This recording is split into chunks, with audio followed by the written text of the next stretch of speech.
Je suis documentariste, je viens de finir une série de pastilles web pour France 3 et je travaille en ce moment un documentaire produit par Kidam. Sur le long terme, ce que j'aimerais faire, c'est explorer les nouveaux modes de narration de par toutes les nouvelles technologies qu'on a sur Internet et les nouveaux modes de développement.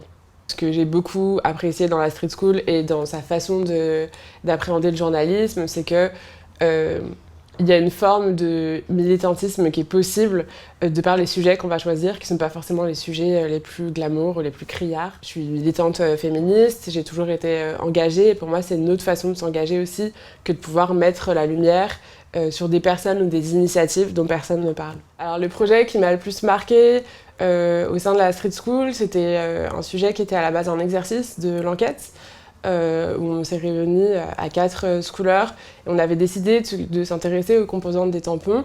L'enquête a duré 6 mois et progressivement on a découvert des choses qui n'avaient rien à voir avec la composante des tampons mais plus avec la légifération du tampon, la législation du tampon, et c'est une enquête qu'on a fini par sortir dans Libération. Juste après la street school, j'ai travaillé avec Street Press sur une série destinée aux réseaux sociaux qui s'appelle Premier Vote, qui était là pour faire la promotion d'une série documentaire qui existe, elle, à la télévision.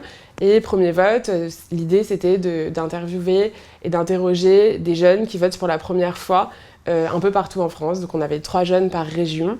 Et chaque jeune, évidemment, ne votait pas la même chose, votait, ne votait pas, était impliqué ou pas. Et c'était sans doute le premier grand travail que j'ai fait pour Street Press.